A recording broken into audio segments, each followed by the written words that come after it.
Hello everyone. तो चलिए देखते हैं हम लोग आज का क्लास। एसपी बख्शी का इडियम्स एंड फ्रेजेस है, पार्ट 5 देख रहे हैं आज। अब ज़रा देखो इसमें क्या कह रहा है। फर्स्ट इडियम है आपका बिग ड्रॉ। ये ड्रॉ का मतलब मैच का ड्रॉ होना नहीं है। इस ड्रॉ का मतलब है आकर्षण, जिसको बोलते हैं आकर्षित करना।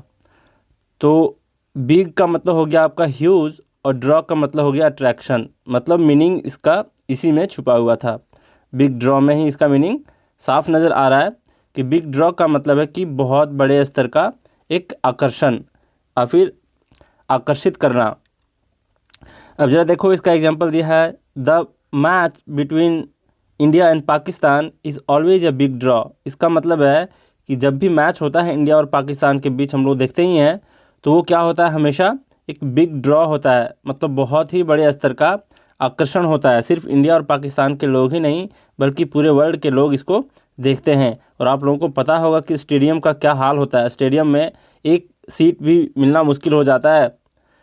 तो बिग ड्रॉ का अर्थ है आपका बहुत ही बड़ा आकर्षण या फिर बड़े स्तर पर आकर्षित करना भी कहलाता है बिग ड्रॉ। अब जरा देखो सेकंड वन क्या है। सेकंड है ब्रोकन रीड। ये ब्रोकन रीड का क्या अर्थ है। ब्रोकन का मतलब सबको पता है, और रीड का क्या अर्थ है ये मैं बताता हूँ। पहले इसका मीनिंग देख लो। इसका मीनिंग है सपोर्ट दैट फेल्ड। मतलब कुछ ऐसा सपोर्ट जो बाद में फेल कर जाए। इसका ये अर्थ हुआ ब्रोकन रीड का। अब इसका सेंस इससे आया कैसे वो मैं बता रहा हूँ। रीड का मतलब होता क्या है, तो एक तरह का घास होता है, एक तरह का पौधा होता है जिसको बोलते हैं कूश का पौधा। कूश का पौधा देखे होंगे आप लोग। अगर इंडियन कल्चर से आप बिलोंग करते होंगे तो आपको पता ही होगा कि कूश के पौधे का बहुत ही ज़्यादा महत्व है। और इसके चटाई भी बनती है। और इसके चटाई मैट को आपने देखा होगा कभी, खास करके साधु महात्मा लोग उस पर बैठकर मेडिटेशन वगैरह करते हैं। तो इस पौधे का जो इंग्लिश वर्ड है वो है रीड। अब उसी से आया है आपका सपोर्ट दैट फेल्ड। तो कैसे आया है ज़रा देखो। रीड एक पौधा है, समझ गया आपने। और मान लिया जाए कि कोई एक वृद्ध व्यक्ति है और उसे सपोर्ट की ज़रूरत हो, या फिर एक लाठी की ज़रूरत हो, तो वो क्या करता है, रीड के पौधे के पास जाता है और उसका एक डंठल तोड़ लेता है। डंठल मतलब स्टॉक, जो उसका स्टॉक होता है, डंठल होता है, उसको तोड़ लेता है। उसके बाद होता क्या है, मान लो कि बाद में वो टूट जाए, इसका स्टॉक जो है कुश के पौधे का जो स्टॉक लिया उसने, वो मान लो टूट जाए, तो बाद में क्या हो गया, एक तरह से फेल कर गया उसका लाठी, उसको सपोर्ट करने में फेल कर गया। पहले तो सपोर्ट किया, मिल गया, बाद में फेल कर जाता है। तो ब्रोकन रीड का मतलब है सपोर्ट दैट फेल्ड। तो आप इसका मीनिंग समझ गए होंगे कि कैसे आया है। अब जरा देखो यहाँ पर एग्जाम्पल में दिया है when he needed help his friend proved a broken read. मतलब जब उसे मदद की ज़रूरत थी तो उसके फ्रेंड ने क्या किया, वो एक ब्रोकन रीड के जैसा साबित हो गया। मतलब बाद में वो अपना सपोर्ट को फेल कर जाता है, सपोर्ट देने से फेल कर जाता है। तो ब्रोकन रीड का मतलब है ऐसा सपोर्ट जो फेल कर जाए। नेक्स्ट क्या है आपका, नेक्स्ट है by the skin of the teeth. अब कभी आप दांत के स्किन के बारे में सुने? ऐसा तो बिल्कुल नहीं सुने। तो by the skin of the teeth का मतलब होता है नैरोली। मतलब नैरोली का मतलब बहुत ही कम मार्जिन से। इसका मीनिंग होता क्या है, मैं हिंदी में एक बार इसका मीनिंग बता देता हूँ। इसका मीनिंग है बाल बाल बचना। आप सुने होंगे इसको काफ़ी बार। बाल बाल बचने से क्या अर्थ होता है, मान लिया जाए कोई बॉलर बॉलिंग कर रहा होता है बैट्समैन को, और बैट्समैन थोड़े से मार्जिन के लिए वो आउट होने से बच जाए, उसके विकेट से बिल्कुल नज़दीक से होकर बॉल निकल जाए, तो वो क्या हुआ, बाल बाल बच गया। तो ये बाल बाल का क्या अर्थ है, तो बाल बाल कहने का मतलब अगर बोलें तो बिल्कुल जितनी मोटाई होती है, एक थिकनेस होती है बाल की, उसके डिस्टेंस से इसका कंपैरिजन किया गया है। तो by the skin of the teeth का कुछ वैसा ही मीनिंग है। और बाल बाल बचना, बहुत ही कम डिस्टेंस से, बहुत ही नज़दीक से होकर गुजर जाना। तो देखो यहाँ पर ये मीनिंग तो इसका साफ नज़र भी आ रहा है, by the skin of the teeth. कभी तो टीथ का स्किन होता नहीं है। तो देखो मतलब उतने कम मार्जिन से या फिर डिस्टेंस से जितना कि टीथ का स्किन होता है। तो क्या टीथ का स्किन होता भी है? तो बिल्कुल नहीं होता। मतलब सेंस इसका ये है कि बाल बाल बचना, बाल की मोटाई जितनी होती है उतने ही दूरी से बच निकलना। जैसे नवाजुद्दीन सिद्दीकी कहते हैं ना कि मैं मौत को टक के छू कर आ सकता हूँ, सुना होगा ये डायलॉग। तो बस ऐसे ही है। तो बिल्कुल इसका मीनिंग साफ साफ है कि बाल बाल बचकर निकलना। अब इसका देखो, इसका दिया है example, he escaped death in the accident bye the skin of the teeth. मतलब बहुत ही करीब से, वो मौत के बहुत करीब से होकर वो बच निकला। तो इसका ये मतलब है, एक्सीडेंट में वो मौत से बहुत करीब से बचकर निकल गया। तो by the teeth of the skin है, by the skin of the teeth का मतलब है बाल बाल बचना। फिर जरा देखो नेक्स्ट क्या है, fourth one, bone of contention. ये क्या है, बोन ऑफ कंटेंशन, इसका मतलब है कॉज ऑफ क्वेरल, मतलब झगड़े का कारण। तो बोन ऑफ कंटेंशन का मतलब है झगड़े का कारण। अब इसका सेंस आया कैसे, अब जरा देखो, जब दो डॉग्स को एक ही बोन मिल जाए तो क्या होगा, बिल्कुल झगड़ा ही होगा, क्योंकि बोन एक ही है और कुत्ते कितने हैं, दो हैं। तो झगड़े का कारण बनेगा ये बोन। इसका मीनिंग ये हुआ कि झगड़े का कारण होना। लेकिन यहाँ इंडिया जैसे यहाँ पर दिया है, ये पहले इसका एग्जांपल देख लो, since India got independence Kashmir problem has been a bone of contention between India and Pakistan. तो जब से ये स्टार्ट इंडिपेंडेंस हम लोगों को मिला है, उसके बाद से ही कश्मीर क्या रहा है, झगड़े का कारण रहा है। किसके किसके बीच, तो बिटवीन इंडिया एंड पाकिस्तान। तो यहाँ पर हम कुत्ते से रिलेट नहीं करेंगे इंडिया और पाकिस्तान को। तो कहने का मतलब यहाँ है कि इसका ओरिजिन कैसे हुआ, उसके संदर्भ में मैं कुत्ते का एग्जाम्पल लिया।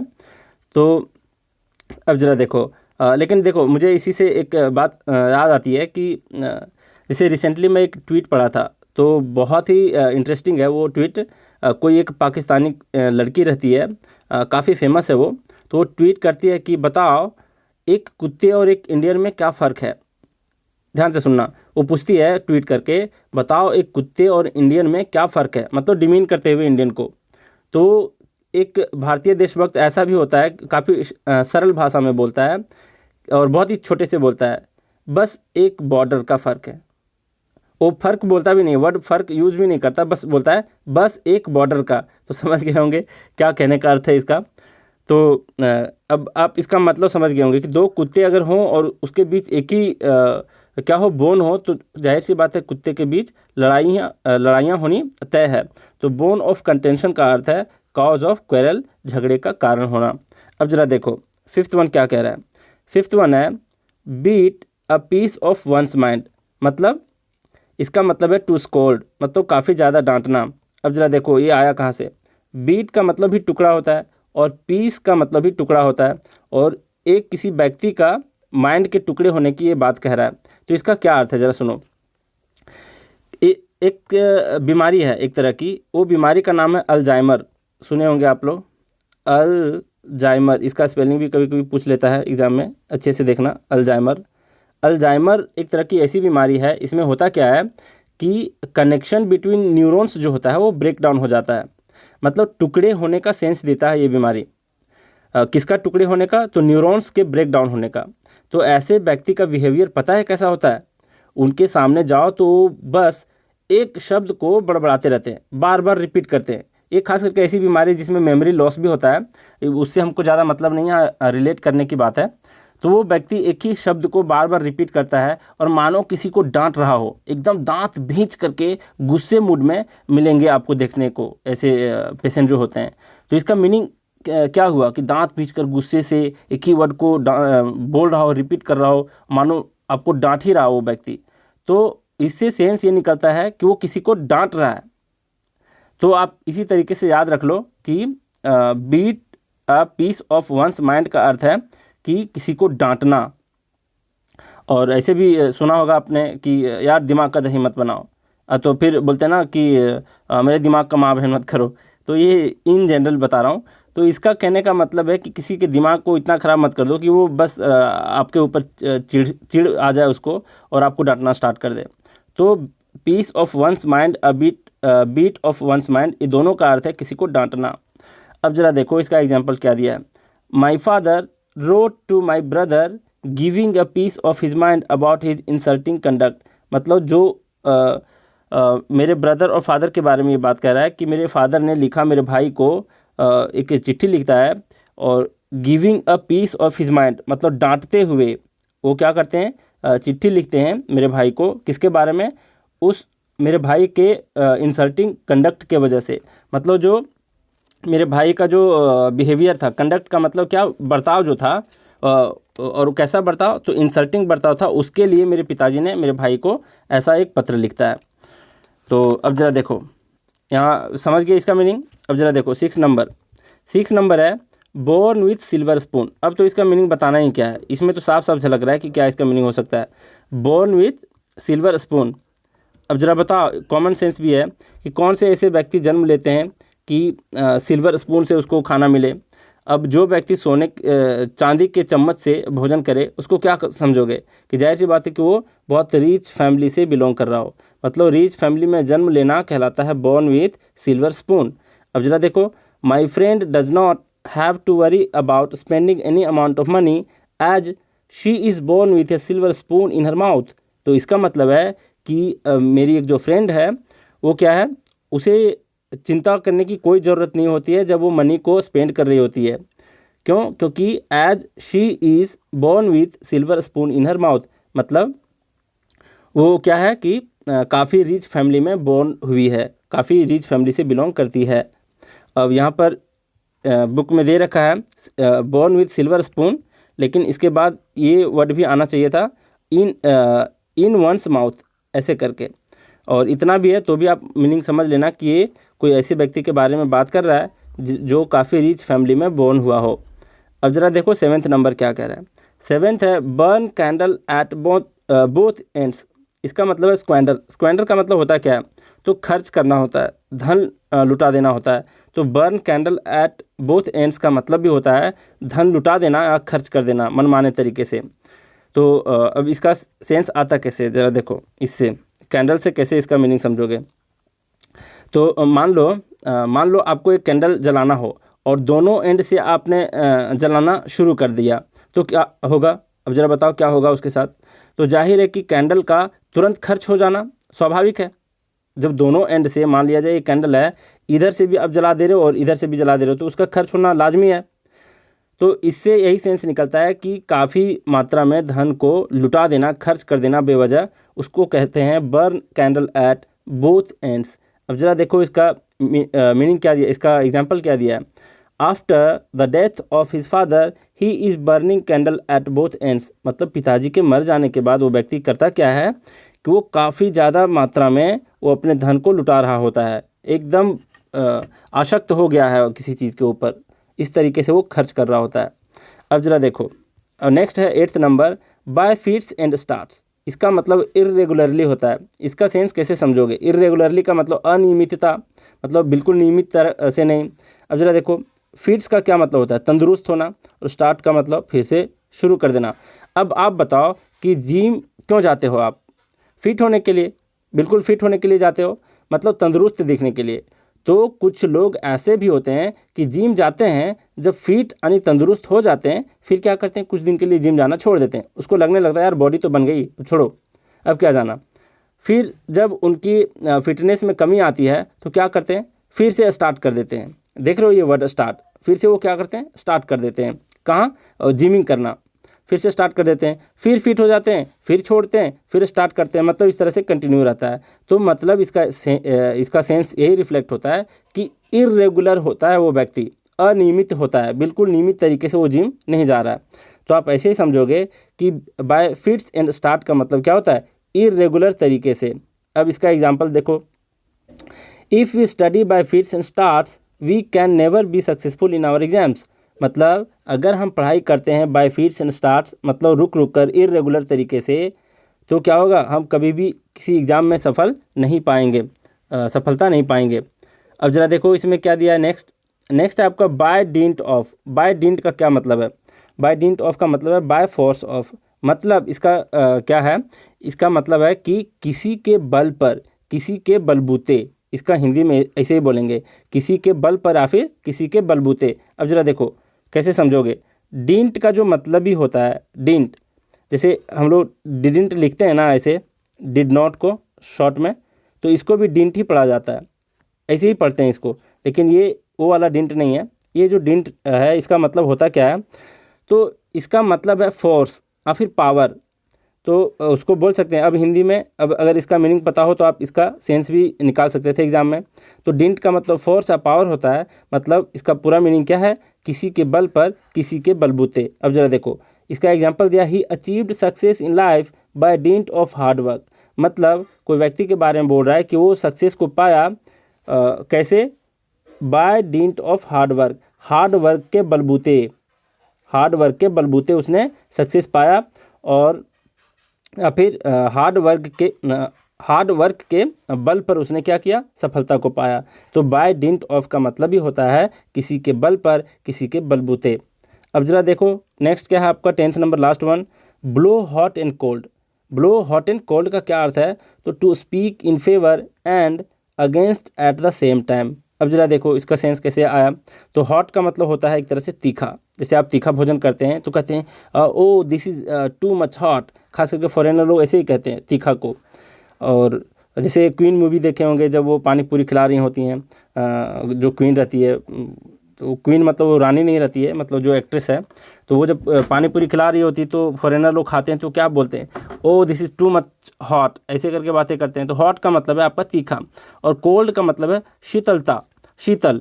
तो कभी आपके फेवर में तो कभी आपके विरोध में बोलना कहलाता है बाय हॉट एंड कोल्ड। मतलब क्या है कि ऐसे लोग वैसे भी क्या होते हैं, भरोसे के लायक नहीं होते हैं, जो एक बार हॉट बातें करें, एक बार कोल्ड बातें करें। मतलब एक बार आपके फेवर में और एक बार फेवर मतलब कोल्ड के लिए आएगा फेवर आपका, काफ़ी शीतलता से बात करे आपके साथ, काफ़ी अच्छे से पेश आए, और फिर तुरंत क्या करे, आपके अगेंस्ट में बात करे, हॉट में बात करे। तो इसका सेंस आप समझ पा रहे होंगे। तो ऐसे व्यक्ति वैसे भी भरोसे के लायक होते नहीं हैं। जैसे आपने कभी सुना होगा कि मान लिया जब कोई बॉय पूछता है किसी गर्ल से, डू यू लव मी, तो गर्ल कहती है yes I do love you but as a friend. ध्यान से सुनना। तो वो लड़की कहती है कि हाँ मैं प्यार करती हूँ, पर कैसे, एक फ्रेंड की तरह। मतलब समझ लिए। तो ऐसे लोग क्या होते हैं, दो तरीके से बात करते हैं। तो दो तरीके से बात का क्या अर्थ है, मतलब वो प्यार भी करती हैं, काफ़ी बार बातों बातों में इजहार कर देती हैं, लेकिन बाद में फिर बोल देती हैं, एक छोटा सा दाग छोड़ देती हैं, एज ए फ्रेंड। तो ऐसे व्यक्ति क्या करते हैं, कभी आपके कोल्ड में मतलब फेवर में, तो कभी आपके हॉट में मतलब अगेंस्ट में बातें करती हैं। तो ऐसे लोगों को बोलेंगे क्या, कि ऐसे लोग भरोसे के लायक नहीं है। तो इसका मतलब समझ लो कि ब्लो हॉट एंड कोल्ड का क्या अर्थ है, तो कभी किसी आपके फेवर में बोलना और सेम टाइम पर आपके अगेंस्ट में बोलना क्या कहलाता है, by blow hot and cold. अब इसका एग्जांपल देखो क्या है, do not trust those who blow hot and cold in the same breath. Same breath का मतलब है कि एक साथ बात करना, एक ही साथ, जब एक ही सांस में बातें करते हो एक ही साथ, तो एट ए टाइम, तो क्या करते हैं, वैसे लोगों पर ट्रस्ट नहीं करना चाहिए जो कभी आपके फेवर में बात करे और बाद में आप उसी वक्त पे आपके अगेंस्ट में बात करे। तो ऐसे लोगों पर ट्रस्ट नहीं करना चाहिए। तो अब चलिए रिकैप कर लेते हैं। अब ज़रा देखो इसका मीनिंग के साथ तुरंत रिकैप करते हैं आपके रिवीजन के लिए। बिग ड्रॉ का क्या मतलब होता है, या ह्यूज अट्रैक्शन मतलब बहुत बड़ा आकर्षण। ब्रोकन रीड का मतलब क्या होता है, तो सपोर्ट दैट फेल्ड, ऐसे रीड जो बाद में फेल कर जाए, सपोर्ट ऐसा जो फेल कर जाए। नेक्स्ट आपका bye the skin of the teeth, इसका मतलब है बाल बचना, नैरोली। नेक्स्ट आपका बोन ऑफ कंटेंशन, इसका मतलब है कॉज ऑफ क्वेरल, मतलब झगड़े का कारण होना। नेक्स्ट है बीट ऑफ वंस माइंड, और फिर पीस ऑफ वंस माइंड, इसका मतलब है किसी को डांटना। नेक्स्ट है आपका born with silver spoon in one's mouth, इसका मतलब है कि to be born in a rich family, rich family में जन्म लेना। नेक्स्ट आपका burn candle at both ends, इसका मतलब है स्क्वेंडर, मतलब खर्च कर देना, काफ़ी ज़्यादा मात्रा में धन लुटा देना बेवजह। नेक्स्ट आपका बाय फिट्स एंड स्टार्ट्स, मतलब इरेगुलरली, अनियमित तरीके से। नेक्स्ट आपका बाय डिंट ऑफ, इसका मतलब बाय फोर्स ऑफ, इसका मतलब है कि अपने बल पर, किसी के बलबूते पर। अब जरा देखो नेक्स्ट आपका ब्लो हॉट एंड कोल्ड, मतलब एक ही वक्त पे आपके फेवर में भी बोलना और आपके अगेंस्ट में भी बोलना। जैसे एक एग्जांपल याद रखना कि yes I do love you but as a friend. तो ये सेंटेंस को याद रखना, आपको समझ में आ जाएगा कि इसका मीनिंग होता क्या है।